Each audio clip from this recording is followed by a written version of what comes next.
Next, we're going to have Dr. Mohammad Ashraful Mobin. And let me give you a little brief history. He traveled from Canada to be here. And so let me share his bio. He's an assistant professor at the International Islamic University of Malaysia, specializing in Islamic finance, financial technology, and data analytics. He has previously served as a research scientist at Petronas University of Technology, a research specialist at the Islamic Financial Services Board, and a research fellow at the University of Victoria, Canada, an Islamic Development Bank postdoctoral fellow. He has taught at the Curtin University, the Montfort University, and the University of Malaya. Please welcome Dr. Mohammad Ashraful.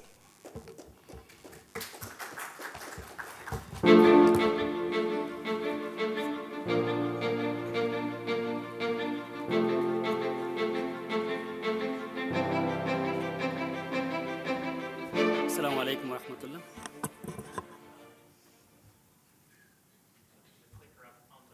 Right. Sure. Okay, this is time for microfinance. Right? We discussed about the Waqf, stock market.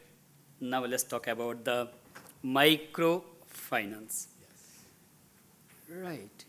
So my presentation, I'll try to make it very brief, non-technical, because it's actually an empirical investigation. We are using some econometric tools, but I'll try to make it non-technical as possible, so message is conveyed best possible way. We'll discuss about the motivation, why exactly I'm doing this, what other people have done on this, how we are doing this, and what lessons we can take from this. Okay, the moment we have the word microfinance, not small finance, we are talking about the micro, means loan size is micro. What exactly Professor Yunus described, that traditional banks don't give them the loan. So the loan is so small, the cost is very high, so they don't want to give them the loan. That's why microfinance exists. That's the idea of the microfinance, right? And they promise that it will alleviate the poverty, and the world will be better, all these different promises. But the problem is that microfinance is not a charity. It's a business. One thing we need to clarify. It's a financial institution. It's a business. It's a microfinancial institution. Sometimes you can make more money out of the microfinance institution, right? So it's not a charity. It's not a humanitarian financing. But now, being a business, you want to have the poor. At the same time, you want to be financially sustainable. How do you maintain the trade-off between these two? Very challenging. And that's actually the question that we will try to answer in this paper. Okay? That's what we call the double bottom line challenge. Right? This challenge, in one side, you provide the micro size of the loan to attain the financial inclusion. In other way, to maintain the financial sustainability. And what happens if we fail to do that? So we are calling it the mission drift. Means your mission for the microfinance to serve the poorest of the poor with the micro size of the loan. But now then the microfinance institution, they realize if the loan size is micro, for example, $1,000 or $10,000, you want to split it 1,000 to the 10 people. For each 1,000, you have the cost per borrower. But if you just give this 10,000 to one person, cost per borrower is much smaller. The cost is increasing because loan size is decreasing, right? That's why it becomes very challenging for the microfinance institutions. Okay, if we maintain it micro, how do we survive? So many of them, what they do actually, they started behaving like traditional financial institutions, like loan size is getting much bigger. That's what we are calling this mission drift. The microfinance is drifting from its original mission, rather it's behaving more like a traditional financial institutions. right? Okay, so that's the idea. Regarding the proxy, I'll discuss later. It might be more technical at the moment, but it's going to be easy, trust me. So, why the mission drift matter, of course? Mission is to serve the poor. If loan size is getting bigger, that means the security that requires is much higher. So what's the difference between then the banking institutions and other microfinance institutions? Of course, there are many other complications once it comes to the microfinance, right? First thing first, is the loan size. Of course, you may ask here, well, what happens in microfinance? You take maybe $1,000, you graduate. They use the term graduate actually, like once you pay the loan and things like that, then you want $20,000, much higher, much higher, much higher. So that could be one of the reasons actually that loan size is getting bigger. Of course, in this study, we took note of that, and we also take care of that actually in the model as a control variables. So there are many other issues. Of course, microfinance, if it's a new one, loan size is smaller for micro.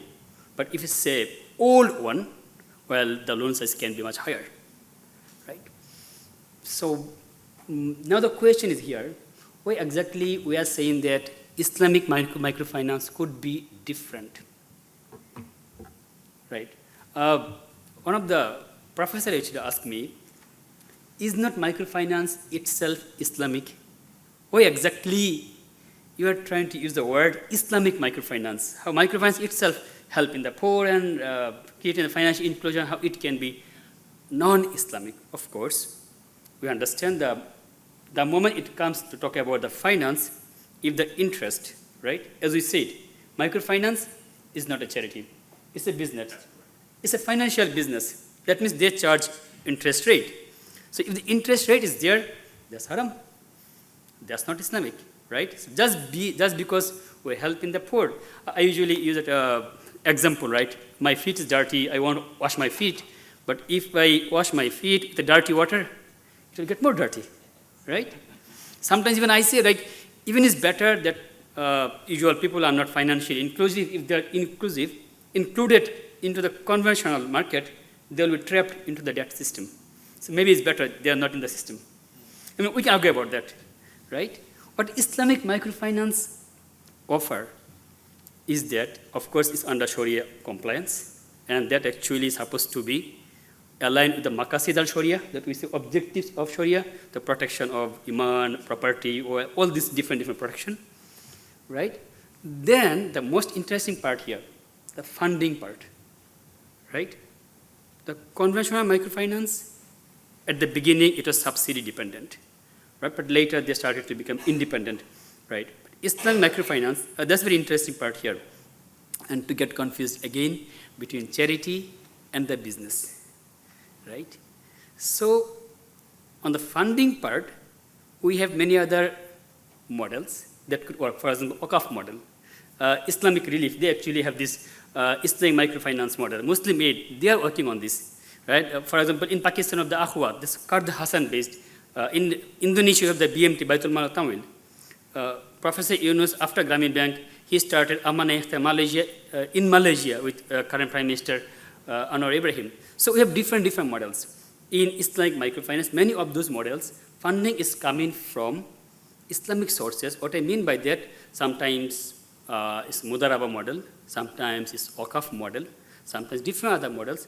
So the pressure that if the money is coming from a business property, right, that you are expecting a return, right? And the pressure is there to go for higher size loan to earn profit. But the moment funding sources are different, you don't have that pressure. That's why Islamic microfinance could avoid the mission drift, what you're saying here. Secondly, anything to make Islamic, usually in my class I always say there are three things you need to consider. Number one, all the prohibitions that we listed, riba, gharar, maisir, should not be there. It has to be replaced by Islamic contract, mudaraba, musharaka, whatever contract we have. Then in the regulatory part, we need to have a governance structure, Sharia governance structure. If it's Islamic microfinance, we also need to have Sharia governance structure to ensure all Sharia scholars, they not only ensure that is going through like tick,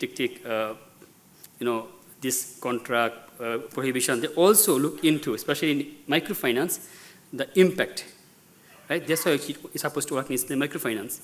And finally, because of these different reasons, right, we believe Islamic microfinance should be capable of avoiding the mission drift. But we did not have any study before, actually. This is the hypothesis, you could say. So that's actually I made this attempt to make this study.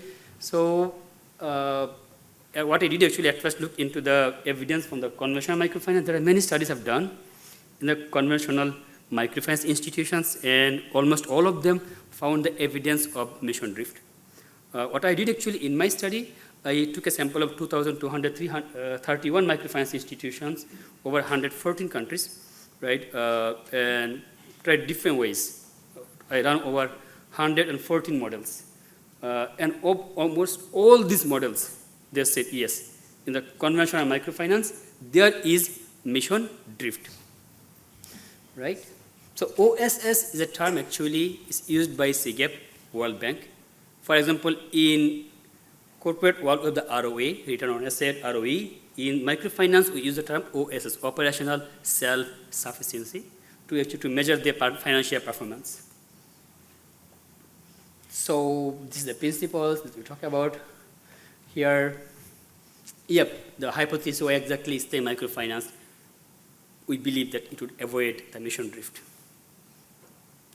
Okay, and the data that we are talking about, right? Interesting part is here. The moment I started, okay, now I'm done with the conventional part. Let's do something for Islamic microfinance. Problem with the data, right? Most of the Islamic microfinance, they listed themselves as a charity organization. So it's very difficult actually to secure their fund actually from charity fund and the microfinance fund. And data that we are collecting from the mixed market, right? Usually the microfinance institution, they themselves report the data. But the problem is that Islamic microfinance, in most of the cases, they are not organized enough to report that data, right? So in the study, the evidence that we have found might not be sufficient to make a conclusion, but it's an indication for further study. Right? For the conventional part, we did a, I would say, comprehensive study. For the Islamic part, data is an issue. So we could figure out 29 Islamic microfinance institutions, including Islamic, Muslim Aid, Amane, Thamalogia, Akhwat, BMT, and a few others. And so over the 14 countries actually. These are the variables that we considered. Okay, interesting part here would be the control variables here. If you want to look into that. For example, why the control variables are important to understand the significance of the study. Number one, they have the argument that if the microfinance is a large one, right, their loan size will be larger. So if you don't control their size, the study will be, I would say, compromised. And then the scale, then the number of the borrowers, the subsidy. Subsidy is very interesting. I did not report it in this particular paper, but that was very interesting. When I ran the very first time, the data and thing, I found that, okay, result showing the subsidy dependency is not good for microfinance. Like getting the subsidy not good for microfinance. All the literature that I studied, they were saying subsidy is good, right? But here my analysis saying it's not good. But I have a huge data set. I have tried all different models. What is happening? I started reading again, right? Then I found in one of the literature they are saying subsidy is good at the beginning. After a certain point, it's not good anymore. Over subsidy dependency make the microfinance ineffective, but no empirical study. Then in my mind, okay, they are talking about the non-linear relationship. It's not linear anymore. Then I tried some non-linear modeling, and I found that, yeah, subsidy is good at the beginning to support. But after a certain point, this subsidy make this microfinance inefficient actually. I call it subsidy dependency. But I reported in another paper actually. Then of course all other macro factors, because we are talking about 114 different countries, their GDP, the lending rate, all other inflation we have to consider. And that was our two variables, the outreach and the sustainability. And the methodology, GMM and Islamic microfinance use fixed random effect. I'm not going much details into that. It's much more technical.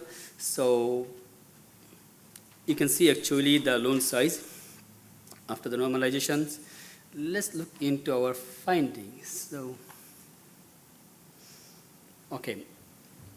So OSS, operational self-sufficiency, we found that is positive and significant. That means in the conventional drift exists. Larger microfinance, efficiency gains, larger loans.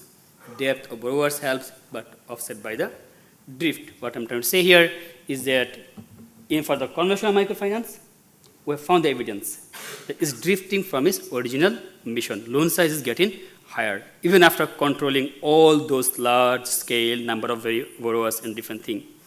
But for Islamic microfinance, even though our sample size was smaller, what we found that we didn't find the significant relationship between the OSS and the outreach. Means Islamic microfinance is not drifting from its mission right now with the data that we have. We're not really sure what it will do in future, because in other sector, banking market, capital market, takaful market, we have found that the Islamic industry are there and try to replicate the conventional, but we actually have enough evidence to believe that won't happen for the microfinance industry in Islamic microfinance because the structure is different, funding structure is different, and also the way is giving the loan, for example, card hasan can never practice actually in our other financial institutions for the bank, for the capital market, but for Islamic microfinance, we can practice that.